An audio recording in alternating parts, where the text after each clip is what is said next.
क्या आपने कभी सोचा है कि जब एक इंसान के सामने सत्ता, वजूद और मौत एक साथ आकर खड़े हो जाए तो उसका दिमाग कैसे काम करता है?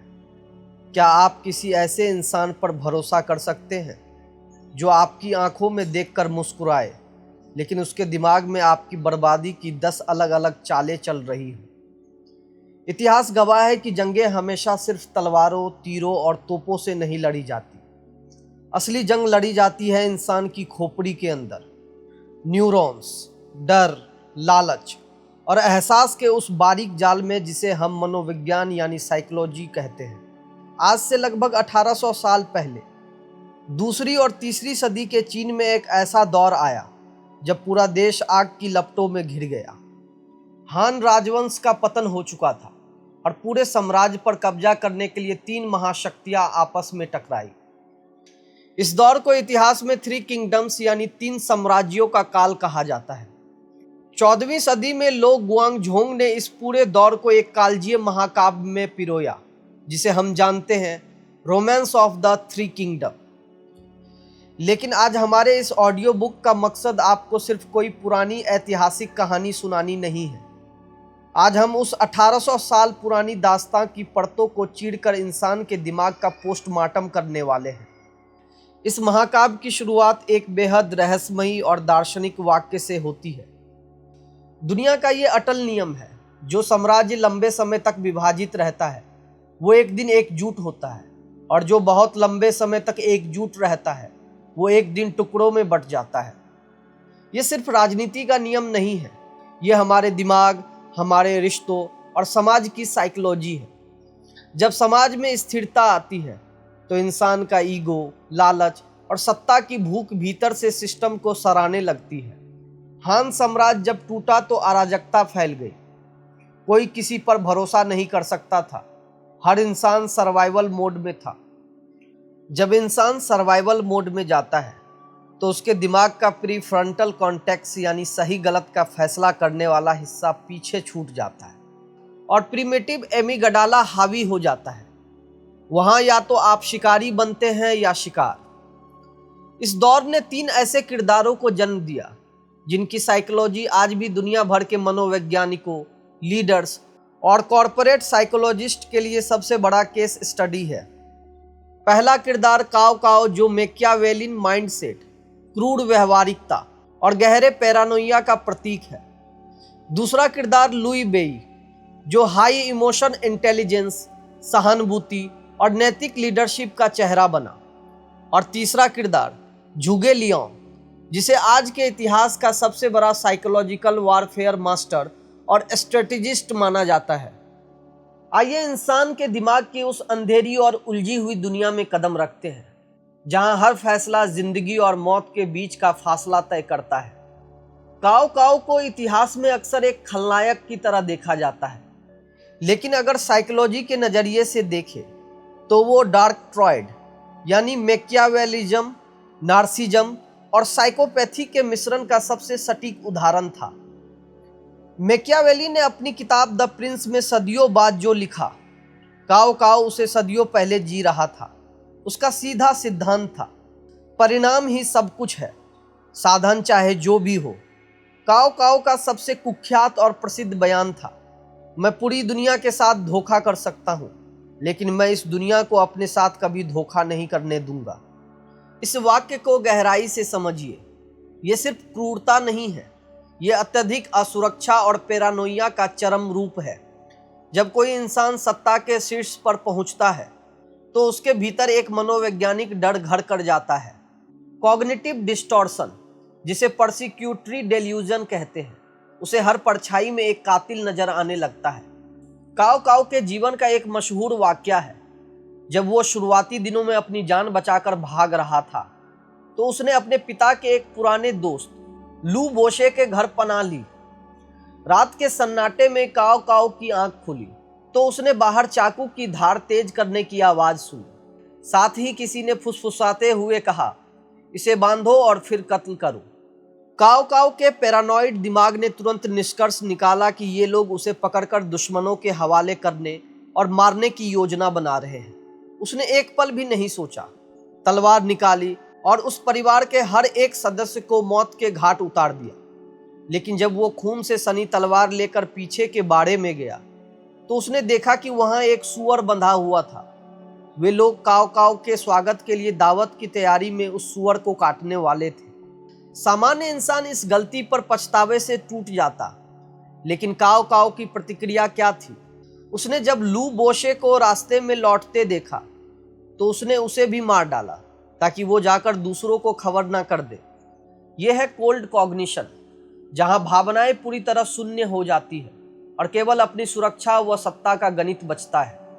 लेकिन काव काव सिर्फ एक क्रूर शासक नहीं था, उसमें एक और हैरान करने वाली साइकोलॉजिकल खूबी थी, टैलेंट रिकॉग्नाइजेशन, यानी प्रतिभा की पहचान।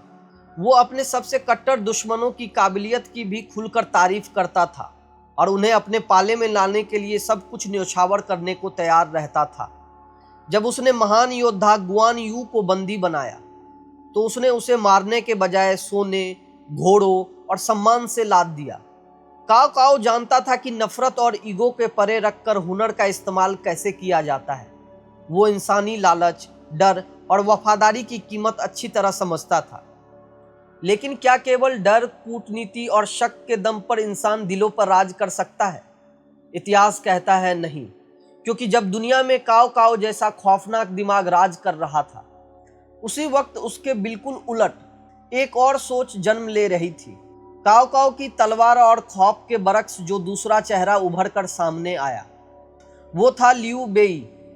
अगर काव काव दिमाग की सर्द, क्रूर तार्किक क्षमता का प्रतीक था, तो लियू बेई इंसान के दिल और उसकी भावनाओं को नियंत्रित करने की विद्या का माहिर खिलाड़ी था।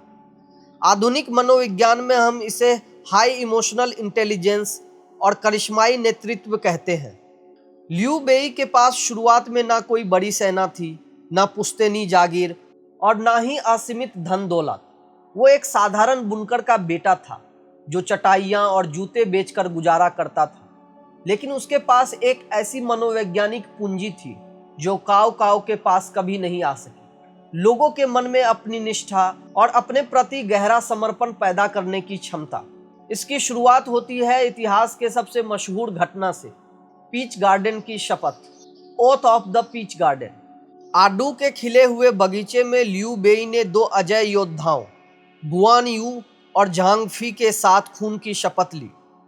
हम अलग अलग दिनों में पैदा हुए हैं, लेकिन हम चाहते हैं कि हमारी मौत एक ही दिन, एक ही महीने और एक ही साल में हो।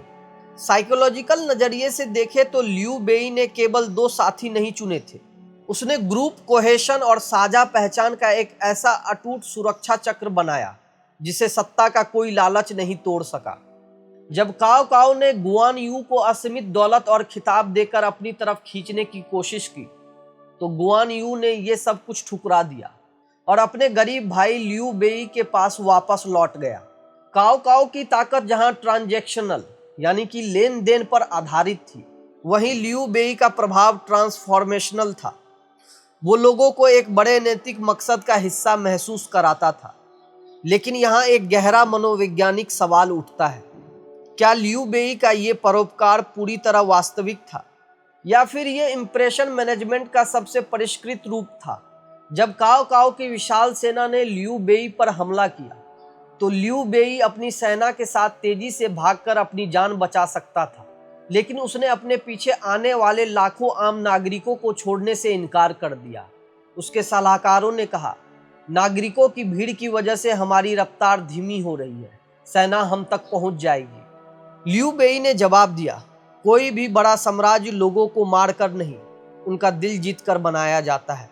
मैं उन लोगों को बेसहारा नहीं छोड़ सकता जिन्होंने मुझ पर भरोसा किया है। इस एक फैसले ने रणनीतिक रूप से भले ही उसे खतरे में डाला, लेकिन मनोवैज्ञानिक रूप से उसे पूरे चीन की जनता की नज़रों में एक मसीहा बना दिया। उसने समझ लिया था कि इंसान तर्क से नहीं, भावनाओं से फैसले लेता है। जब आप किसी इंसान को यकीन दिलाते हैं कि आप उसके लिए अपनी जान भी दांव पर लगा सकते हैं, तो वो इंसान आपके इशारे पर अपनी जान कुर्बान करने के लिए तैयार हो जाता है। परंतु भावनाओं की अपनी एक सीमा होती है। केवल आंसू और नैतिकता युद्ध के मैदान में विशाल सेनाओं को मात नहीं दे सकते थे। लियू बेई को एक ऐसे मस्तिष्क की जरूरत थी जो भावनाओं के पार जाकर विशुद्ध रूप से विरोधी के दिमाग को पढ़ सके। और यही कहानी में प्रवेश होता है एक ऐसे मास्टरमाइंड का जिसने साइकोलॉजिकल वॉरफेयर की परिभाषा ही बदल दी। झुगे लियांग, जिसे दुनिया स्लीपिंग ड्रैगन के नाम से जानती है, केवल एक रणनीतिकार नहीं था। वो इंसानी कमजोरियों, पूर्वाग्रहों और कॉग्निटिव बायस का सबसे बड़ा पारखी था। उसका मानना था कि सबसे बेहतरीन सेनापति वो नहीं है जो दुश्मन के 10,000 सैनिक को मार गिराए, बल्कि वो है जो दुश्मन के सेनापति के दिमाग को अपने वश में कर ले। झुगे लियांग की रणनीति का सबसे चमकदार और रोंगटे खड़े कर देने वाला उदाहरण है द एम्प्टी फोर्ट स्ट्रैटेजी। ये घटना तब घटी जब झुगे लियांग एक छोटे से शहर में मुट्ठी भर सैनिक और कुछ नागरिकों के साथ फंसा हुआ था। उसकी मुख्य सेना बहादुर थी। तभी खबर आई कि उसका सबसे बड़ा और चालाक प्रतिद्वंदी सिमा यी 1.5 लाख की खूंखार सेना लेकर उस शहर को घेरने पहुंच चुका है। किसी भी सामान्य सेनापति की पहली प्रतिक्रिया होती किले के दरवाजे बंद करना, तीरों की बौछार करना या डरकर आत्मसमर्पण कर देना। लेकिन झुगे लियांग जानता था कि पैनिक का मतलब है निश्चित मौत। उसने वो किया जिसकी कल्पना कोई तार्किक दिमाग नहीं कर सकता था। उसने आदेश दिया, किले के चारों मुख्य दरवाजे पूरी तरह खोल दिए जाएं। सारे सैनिक को आम नागरिकों की भेष में झाड़ू लेकर सड़कों पर धूल साफ करने के लिए लगा दिया जाए। और वो खुद एक शांत साधु का चोगा पहनकर 2 छोटे बच्चों के साथ किले की सबसे ऊंची दीवार पर बैठ गया। जब सिमा यी अपनी विशाल सेना के साथ किले के सामने पहुंचा तो उसने देखा कि शहर का कोई रक्षा घेरा नहीं है। दरवाजे खुले हैं, लोग आराम से झाड़ू लगा रहे हैं और झुगे लियांग दीवार पर बैठकर मुस्कुराते हुए बड़ी शांति से सितार बजा रहा है। उसके चेहरे पर खौफ की एक शिकन तक नहीं थी। यहाँ झुगे लियांग ने सिमा यी के खिलाफ उसी के दिमाग का इस्तेमाल किया जिसे साइकोलॉजी में कन्फर्मेशन बायस और प्रोजेक्शन कहते हैं। सिमा यी जानता था कि झुगे लियांग जिंदगी में कभी कोई बेवजह जोखिम नहीं लेता। वो एक बेहद सतर्क और कैलकुलेटिव इंसान है। जब सिमा यी ने खुले दरवाजे देखे तो उसके दिमाग ने ये नहीं सोचा कि शहर खाली है। उसके अति सावधान दिमाग ने सोचा ये एक जाल है। झुगे लियांग जैसा जीनियस कभी इतनी बड़ी बेवकूफ़ी नहीं कर सकता जब तक कि उसने शहर के अंदर कोई भयानक चक्रव्यूह ना बिछा रखा हो। झुगे लियांग ने सिमा यी के डर, उसके गहरे संदेह और उसकी ओवर थिंकिंग को हथियार बना लिया। बिना एक भी तीर चलाए, केवल अपनी बॉडी लैंग्वेज और शांत आभा के दम पर उसने 1.5 लाख की सेना को पीछे हटने पर मजबूर कर दिया। झुगे लियांग का ये दाव हमें सिखाता है कि युद्ध हो या जिंदगी, ताकत इस बात में नहीं है कि आपके पास संसाधन कितने हैं। ताकत इस बात में है कि आप सामने वाले के दिमाग में अपने संसाधनों का भ्रम कैसे पैदा कर सकते हैं। काओ काओ की असीम चालाकी और क्रूरता, लियू बेई की बेमिसाल सहानुभूति और वफादारी और झुगे लियांग की अद्वितीय बुद्धिमत्ता, इन 3 महाशक्तियों ने लगभग 1 सदी तक एक दूसरे के वजूद को मिटाने के लिए अपना सब कुछ झोंक दिया। लेकिन इस महाकाव्य का सबसे चौंकाने वाला और दार्शनिक पहलू यह है कि अंत में क्या हुआ। ना काओ काओ का राजवंश टिका, ना लियू बेई का साम्राज्य बचा और ना ही झुगे लियांग की रणनीतियां उनके देश को पतन से रोक पाई। जब ये सभी दिग्गज कब्र में समा गए तो एक तीसरी ताकत, सीमा परिवार ने आकर पूरे चीन पर कब्जा कर लिया और जिन राजवंश की स्थापना की। यहीं पर रोमांस ऑफ 3 किंगडम इतिहास से निकलकर एक गहरा आध्यात्मिक और मनोवैज्ञानिक आईना बन जाता है। यह हमें सत्ता, नियंत्रण और इंसानी ईगो की अनियतता का अंतिम सच दिखाता है।